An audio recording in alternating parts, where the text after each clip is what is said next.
Okay, boys, I'm going to show you how to use DESMOS to answer the question 12 that we had a go at yesterday on Monday the 6th.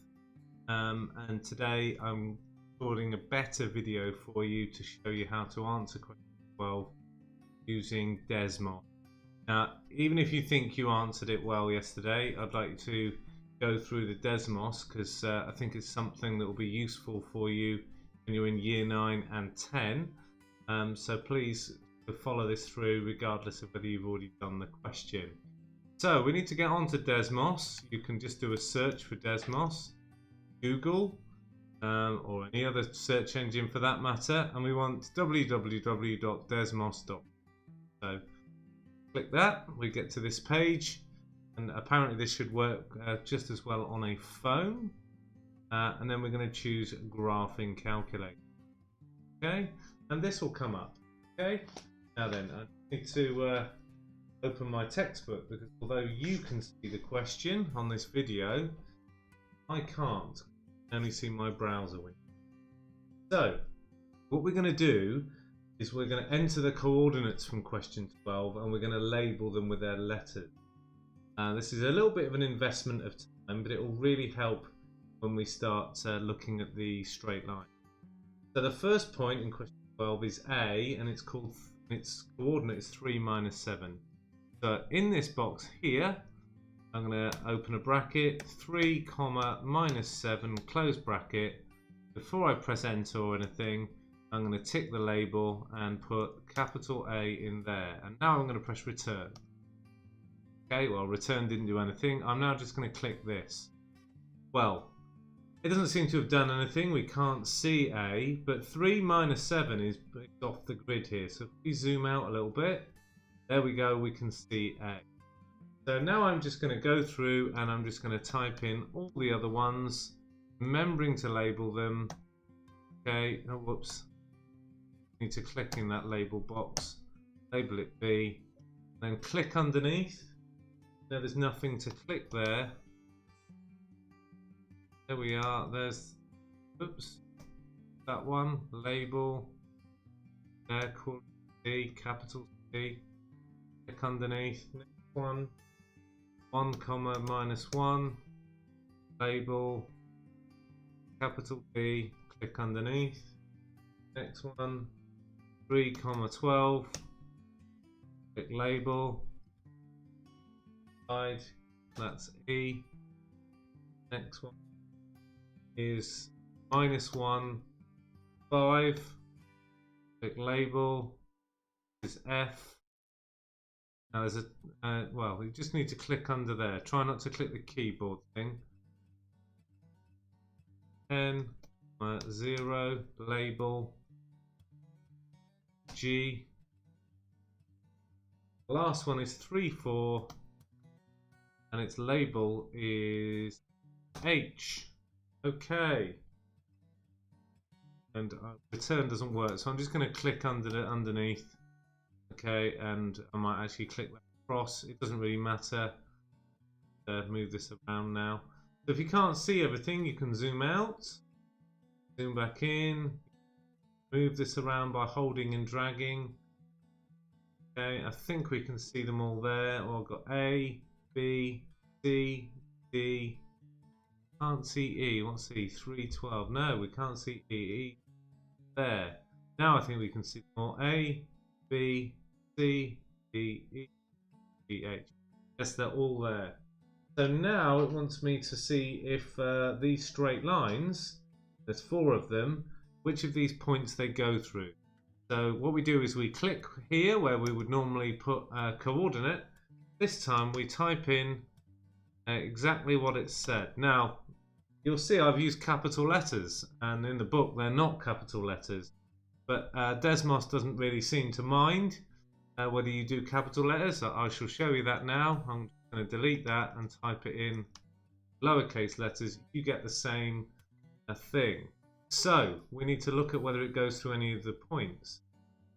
So it certainly goes through C. It doesn't go through A. It doesn't go through B. It doesn't quite go through D. It doesn't go through E. It doesn't go through F. It doesn't go through G. Slightly strangely, it's labelled these axis intercepts. There's the y-intercept that you should all be familiar with. Look, 0, -5. You can see there's -5 on the end there. That sort of makes sense. There's the x-intercept we haven't really spoken about yet, and I'm not going to speak about that now either. We don't need those two grey dots. Okay, I think they'll always be grey. So to answer question 12, you can write down 12a, write down the equation of the line y equals 2x minus 5, and next door to that you just write c, because c is the only one it goes through. And then you're going to type in the next one, y equals x minus 10. There it is. I'm going to get rid of that, although you can always pause the video, so I might as well put it back on. You can see that goes through A and C, and it looks like it goes through G, coloured over the G dot with the grey dot. G, I think, is 10 naught, and we can look over here. Yes, so it does go through G. So it's A, C, and G. Okay, and you'll just type in the next ones. I mean, there's a number of ways you can do the next one. If you've still got the cursor here, you can delete and type again, or you can just press the cross to get rid of that. Click underneath there. Make sure you don't press the cross on any of the coordinates. You'd have to type them in again. So I'm not going to type all of this one in, because otherwise I'm doing all of your work for you. But oh, so close. All I need to do is press the 8. And that would be C, and we'd be able to see whether it crosses any lines. Okay, so I'm hoping you can do that and use that for that question 12. Now then, while I've got your attention, I'm just going to delete all of these crosses now, because I just need to say something about the work that you were supposed to submit yesterday. Alright, and just talk to you about gradients in general. Now then, yesterday you had some equations like this for the bit you had to submit, and you were asked what the y-intercept for that was, and you were asked what the gradient was. And some of you for these said the gradient was 0 because there's no number in front of x. I'm afraid the gradient of that is not 0. A 0 gradient would be something that was perfectly horizontal. Okay, because for every 1 meter you go across, you'd be going 0 upwards. That would be flat, wouldn't it? This graph clearly isn't flat. Okay, and if you look carefully, you might see that as you go 1 upwards, you go as you go 1 horizontally, you go 1 upwards. Easier to see if I zoom it in to get a bigger grid. It's hard to see it there because we've got square is worth 2. If I zoom in, each square is now worth 1. Alright, it's the same graph. As you start here, as you go 1 across, you're going up 1. So the gradient of this is 1, and the y-intercept is there, look.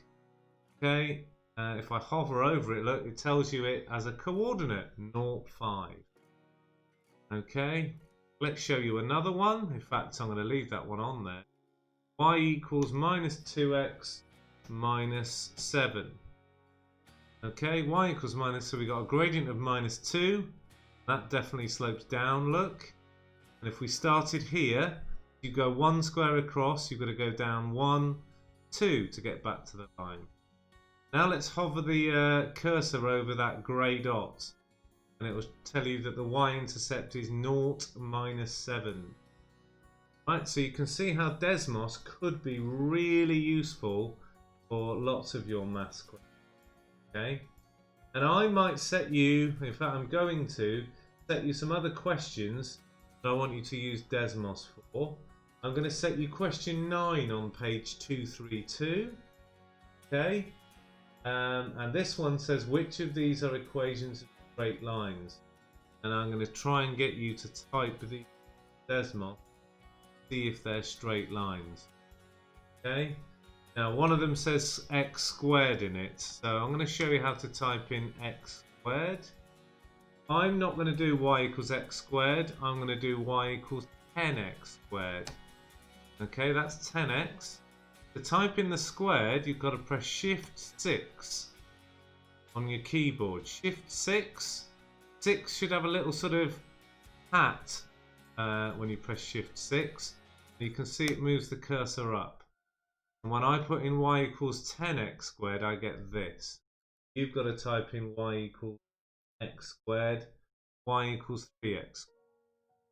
If you have trouble with that, I think something else that DESMOS doesn't mind, instead of typing x squared, is just type in x twice. Look, you get the same graph, because to square something means to times it by itself. So x squared could mean x times x. So if you have trouble using the Shift 6, get x squared on the screen. Instead of doing x squared, just type in xx. That'll do the same job.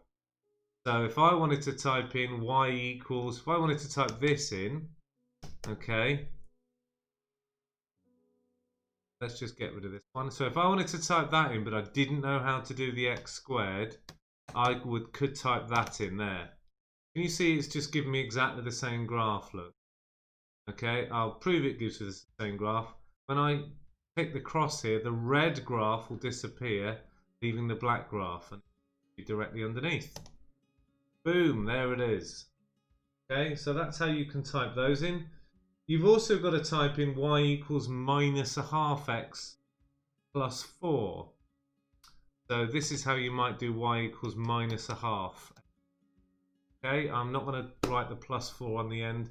I'll leave you to do that. But you can just write the half as a decimal. Alright? You've also got to type in y equals 2 over x. Okay? I'm not going to do 2 over x, but this is how I would type in 5 over x. Alright? Well, very nicely, the DESMOS writes it, that lovely fractional. I pressed the slash button that's next to the right-hand shift button. You know, the / button. And DESMOS does that automatically. Absolutely beautiful. So that should help you with question 9.